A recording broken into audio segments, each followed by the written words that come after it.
Hello everyone, Antonio here, Eat Sleep Brief, and I actually have, it was actually interesting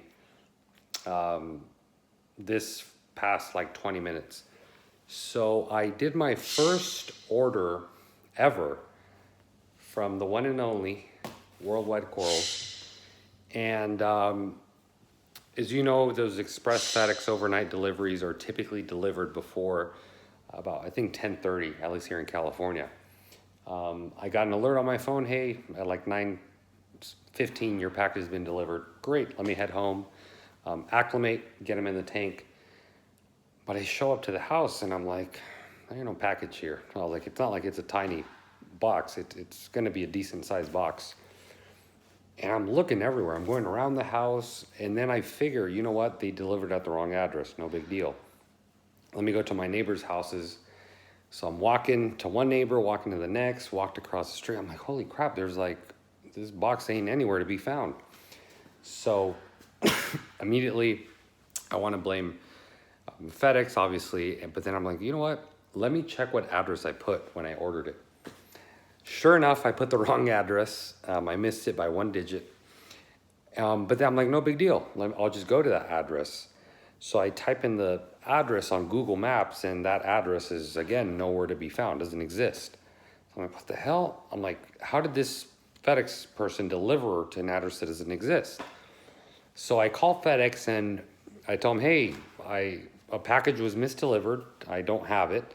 It shows delivered, but the problem is address didn't exist. So how does a driver drop off a package when the address doesn't exist? Well, anyways, they told me it's gonna take about 2 hours. I'm like, 2 hours? I got expensive, really nice coral in there. Obviously they don't care, they don't even know what that is. So I said, I gotta find these things, they're somewhere. Obviously he delivered it. So sure enough, I didn't check the home in front of me. Where the digit I was off by was the one in the middle. It was supposed to be 9-7 and theirs is 9-8, and I think 9-6 was something like that. I mixed whatever. So I was like, let me check. So sure enough, I walk over there. I'm like, damn, there ain't no package here. I look behind like the little wall they have, and there it is sitting right there. So it was a mission to get this. I haven't opened it. I actually want to save that for you guys so I can share it. I'm very excited to open this package. I think one of my dreams, you can call it, has always been to order from Worldwide Coral. I don't like ordering corals from online, and I've never done it. This is the first time. Why? Because I'm afraid you're not going to get what you see, or it's going to look different, or they put more color in the picture and you get it and you're like, this does not look at all like what I ordered. So that's kind of why I don't do it, why I hadn't done it. This is my first time doing it, so you guys are going to get to follow along with me. We're going to acclimate them. We're going to see after about a day how they color up, so we can see if they look anything like they did in the picture. So let's get right to it. We're going to be cracking open this box here, and yeah. So we got the trusty knife. I'm gonna do my best to do it with one hand. Here, able to see the order. Oh, so you can see here, this is what I ordered. The graffiti war coral for 19 bucks, and then what I've had my eye on for a while is a kingpin chalice for 125. They actually used some really nice paper. And then I think the next thing we have here, what is this? Oh, so this is them kind of thank you for the order. Credit I did on arrival, 10 days purchase guarantee applies. A credit cover shipping costs. Losses must be reported. Okay, so kind of talks about that a little. So this here looks to be Worldwide Coral business card.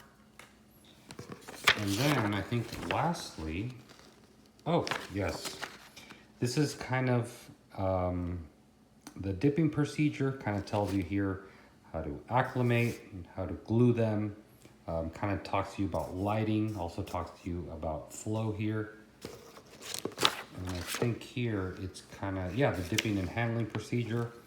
quarantining, so on and so forth. Talks about SPS handling, zoanthid handling. It's actually really nice. I like how they do it all on like glossy paper. So lastly, we have here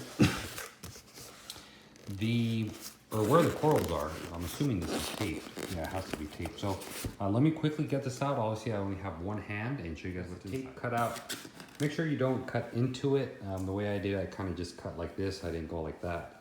Obviously, we don't want to puncture anything. I think the bags are low anyway, so you won't. Yeah, so you won't be puncturing anything.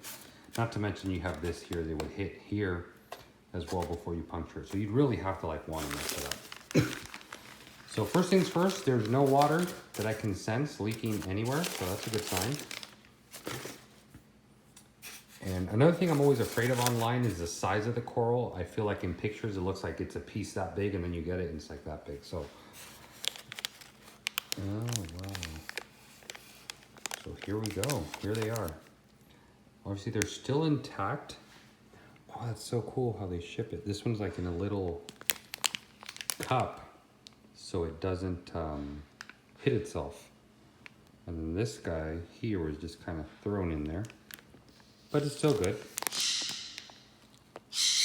Wow, okay. I can honestly say that the kingpin chalice, which is this one that I really cared about, looks beautiful. And this is like with no lighting whatsoever, other than the lighting in my kitchen.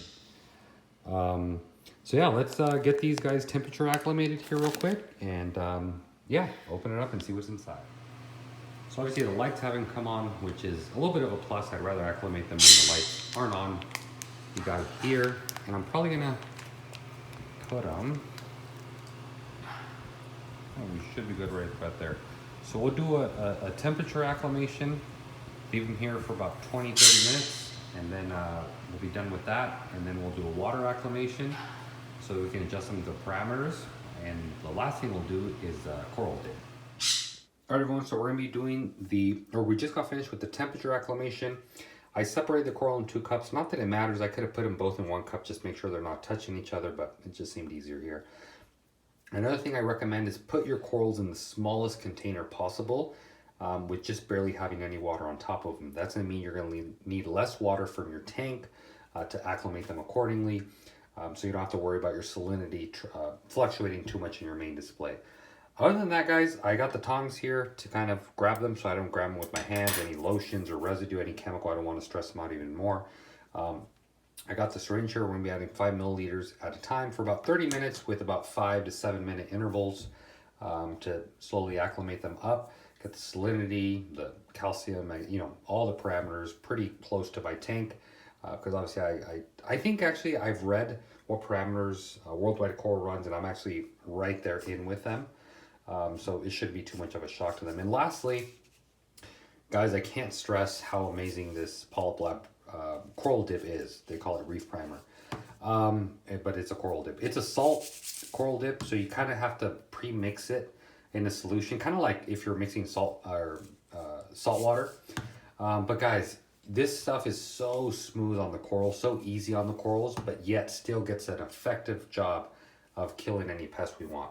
I've used a lot of coral dips out there, and by far you can tell the corals don't get more stressed with the dip, because as it is, they're pretty stressed out. So anytime we add a harsh chemical to them, that's only going to stress them out even more. And by far, if you guys try Polyp Lab out, you're going to notice your corals start extending a lot sooner after the dip than any other dip out on the market. So highly recommend you guys using that if you guys aren't. And yeah, we're going to get right to it. And as soon as we're done here, I'll show you guys how we mix this up. And yeah, we'll go on from there. So real quick, while we do the water acclimation here on the corals, we're going to get started here on the dip. Again, this comes in a form of salt. It's really potassium salt. It's a mixture of them. You can see it there. That's how it comes here out of the container. So what I'd recommend, you don't have to do it like this. There's various ways you can do it. This is just how I do it. Typically, it's about 8 capfuls for every 1 gallon. Obviously, if you do half a gallon, it would just be 4 capfuls and so on and so forth. So I don't even really need a full capful. This is actually probably a little bit too much. But don't worry, because I'm add more water than this when they're actually being dipped.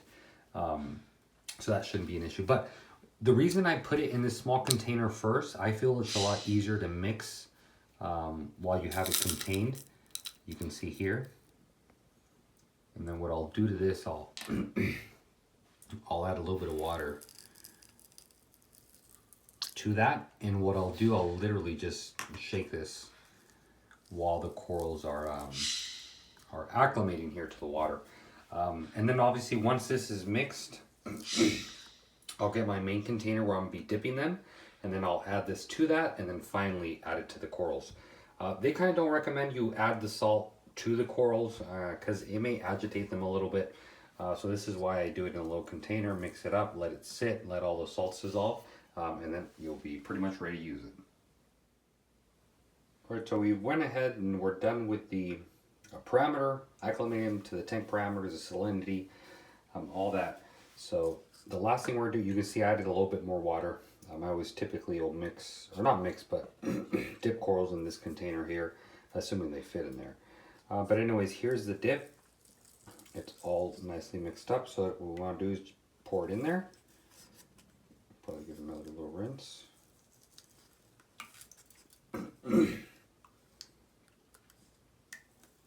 So this dip here, I personally do for about 4 minutes with a low turkey baster.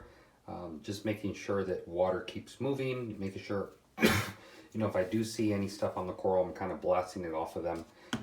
You don't want to be too heavy on them, especially with soft coral, like torches, you know, stuff like that. Hammers, you don't want to mess up any tissue on them. But yeah, here I'll inspect them. I like this container. I can see pretty nicely around it in the top. So I'll kind of get my turkey baster here in a little bit, and I'll just kind of be looking at it, make sure everything looks good. Like I said, I typically do no more than about 4 minutes. And you know, sometimes I'll grab them, inspect them, make sure everything's looking good. But yeah, so let's finish that, and then we'll finally place them in the tank and wait probably about a day for them to color up nicely, and then show you guys if the colors actually match the website. So here we are. This is actually about a few days later. The corals have finally acclimated. Their color's good. Everything's looking great. As you guys can see, they really look, if you go back to the beginning of this video, you're going to notice they look identical to what they looked at from when they took the pictures. A good thing is, obviously, I run the same lights that Worldwide Coral runs. I run the same program. So typically you would think they should look the same, right, under the same lighting and same color program as far as the lights. But yeah, you guys can see I found the spot for them. These corals are medium to low light, medium to low flow. So I think this is going to be a great spot. Obviously, as they grow, I may have to move them a little bit, but for now, this should be good. And honestly, guys, what are my thoughts about these corals in my first order online? I will tell you one thing, guys. I got exactly what I paid for. The color is exactly what I paid for. The one thing that is may be a little bit misleading in pictures, and I'm not blaming Worldwide Corals at all for this, is just the size of the coral. Obviously, when they take a zoomed in picture, it looks a lot bigger. And when you receive it, it's quite a bit smaller. But other than that, guys, I'm very, very, very happy. You can almost guarantee I'm be doing another order here very soon with Worldwide Corals. So I highly urge you guys, for you guys on the edge, ordering, or maybe ordering from a different company, guys, please be sure to give Worldwide Coral a chance. Not to mention, they have a new, Coral Club. It's pretty much a subscription box that you get 5 corals every month. I'm actually going to be doing that here very soon. But that's pretty much it, guys. Really hope you guys enjoyed this video and my experience with the Worldwide Coral order. Hopefully you guys enjoyed it. If you guys have any questions, comments, or concerns, please, guys, leave them down in the comment box below. Also, guys, if you aren't following me on Instagram, please go check me out. You stay updated. Do quite a bit of posts a day. Also, tons of knowledge there I drop. So, yeah, guys, as always, thanks for watching. Happy reefing.